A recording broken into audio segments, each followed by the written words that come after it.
In this video class we are going to discuss about 12th standard computer science chapter 8 strings and string manipulations.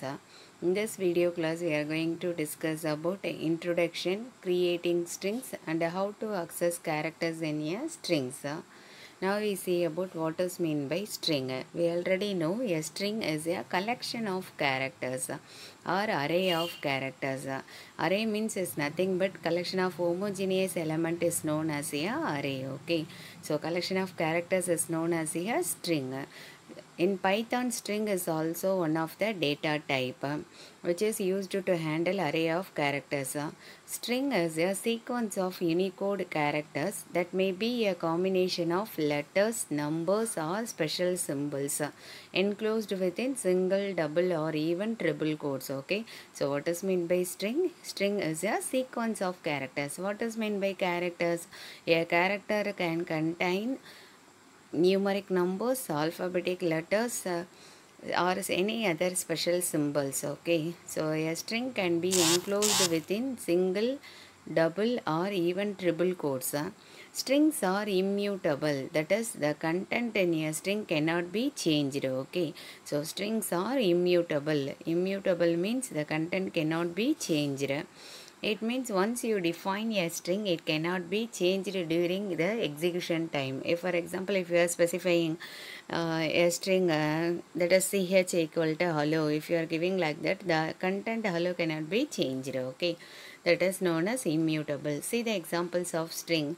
String can be enclosed by single, double or triple quotes. Okay, here welcome to learning Python. In the first line we are using single quotes, and then second line the same content enclosed by double quotes, and then third line the same content enclosed by triple quotes. You can use any one of this code to specify the string content. Now you can see how to create a string in Python programming language. Okay, a string can be created using single or double or even triple quotes. So we already know strings in single quotes cannot hold any other single quote character. So if for example it's working, okay, so the single strings in single quotes, it does not have any single quotes inside of this. Okay, in it because the compiler will not recognize where to start and end the string. To overcome this problem, we have to use double quotes. So if you want to display single quotes is also one of the character in your string, then you include this string with the double quotes. Okay, it's working, it apostrophe s. Okay, it's working as a string. If you are using single quotes means the interpreter can make confusion. So avoid that one. You have to use the string within double quotes. Defining strings within triple quotes also allows creation of multi-line strings. If we want to specify more than one line, one or more lines, then we can use a triple quotes to specify the strings. Okay. So now you can see the examples of defining strings using single, double and triple quotes. So a string defined within single quotes. Here we can see the print statement. Print within bracket Greater Chennai Corporation. Okay, so here the string content can be enclosed within single quotes. We get the output Greater Chennai Corporations. And then see the second example, single quoted string defined within single quotes. Print Greater Chennai Corporations student. Okay, here corporations one apostrophe s is there. Okay, so here there are three single quotes is there. It starts from one single quotes and end with one single quotes, and one more single quotes is appear on corporations. Okay, so it shows an syntax error. Why it shows an syntax error? The interpreter makes a confusion where the strings can start and where it can be end. Okay, that's why it shows an syntax error. What is the error? It shows the invalid syntax. So to avoid this one, instead of specifying the string within single quotes, we can use double quotes to specify the string. Okay, so print here we use Greater Chennai Corporation students. Instead of using single quotes in starting and ending of the string, we can use a double quote sign. Okay, a string defined within double quotes. See this print statement, print computer science.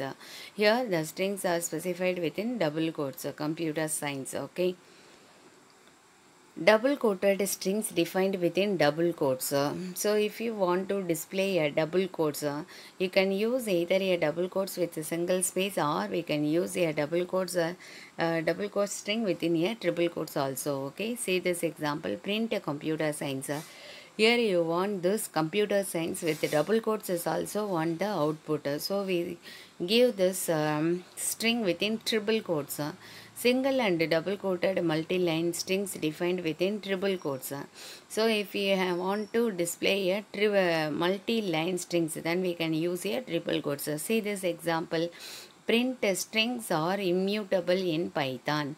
Here Python is enclosed within single quotes, and then the string starts with double quotes, which means you cannot make any changes once you declared.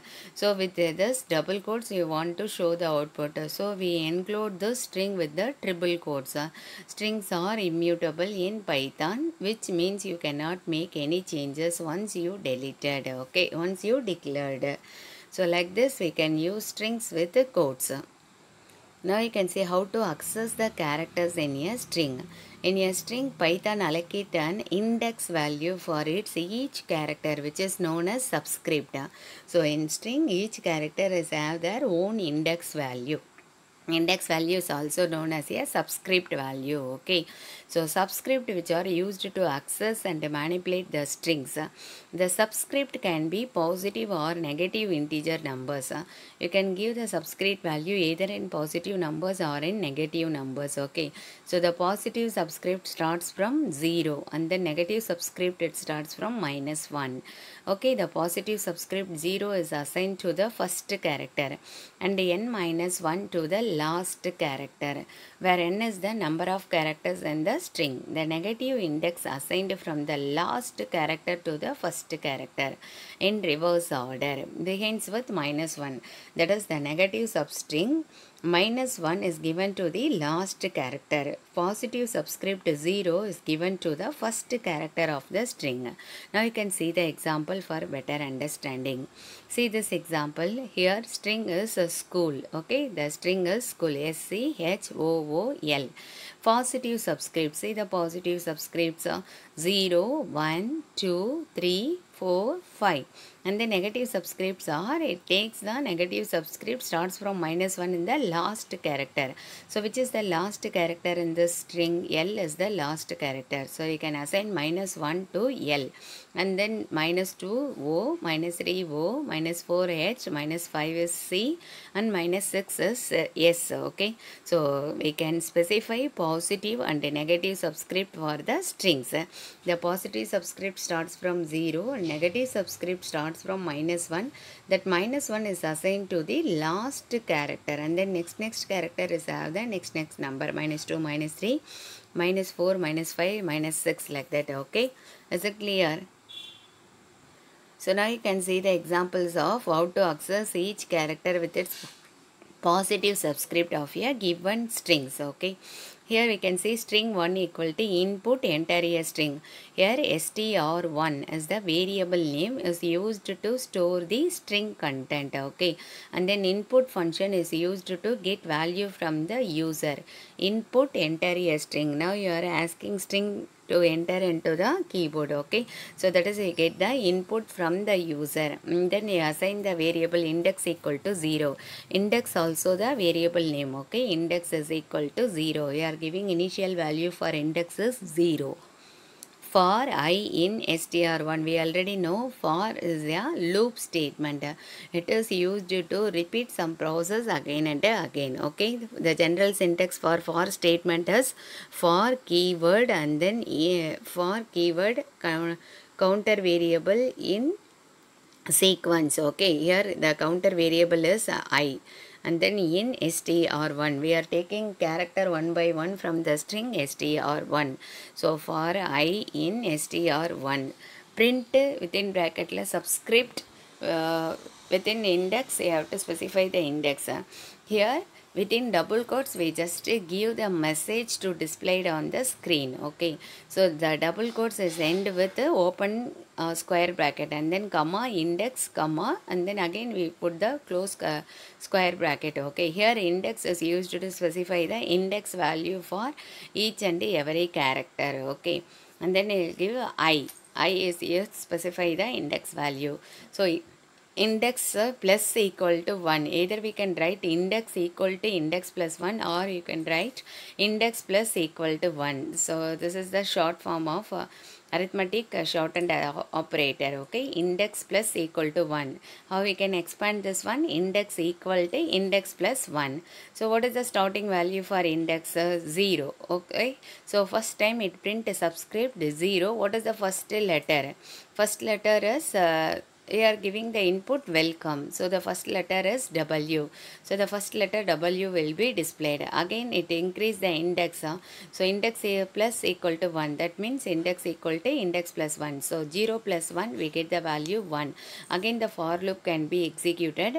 So now the value of I is a second letter, that is it takes the value E. Okay, so subscript index value is 1. What is the second letter? E. That E will be displayed. Like that the loop can be repeated until the string is end. Okay, so it print each and every character one by one. Okay, so this is the way you can access a string by using positive integer. Next we see one more example how we can access the string by using negative integers. So string 1 str1 is equal to input enter a string. Now we are getting the string. Instead of assigning the index value 0, here we are assigning the index value is equal to -1. So -1 index value is assigned to the last character of the string, while index greater than or equal to minus length of string 1. Here how you have to specify the number of characters? You just use the len function. Len is the built-in function, is used to return the length of the string. Okay, so minus len of str1. Print subscript. Now we are going to print. Here while is also the loop statement. Okay, so previous example we discussed about the for statement, for while, both of them loop statement used in Python programming language. Okay, so print subscript of index, the same statement here also written. So the only changes is here we are initializing the index value is equal to -1. So instead of increment the index value, here we are going to decrement the index value, that is index plus equal to -1. Okay, so that is index equal to index -1. Okay, is it clear, ma? So first time it get the index value -1 and print a letter. Which letter is going to print? A last character. Which one is a last character in the string? Welcome. The last character is E. So E will be printed. And then the loop repeating, it takes the index value -2. So which is a character present in the index position -2, M. So M will be printed. Okay, again the loop can be increment and print the third character, that is O will be printed. Like that it print all the characters from the string. Okay, so either we can access the string using the positive integer or negative integer. Okay, is it clear, ma? How we can access the strings by using negative integers. Okay students, in the next video we discuss with the next topic. Thank you students.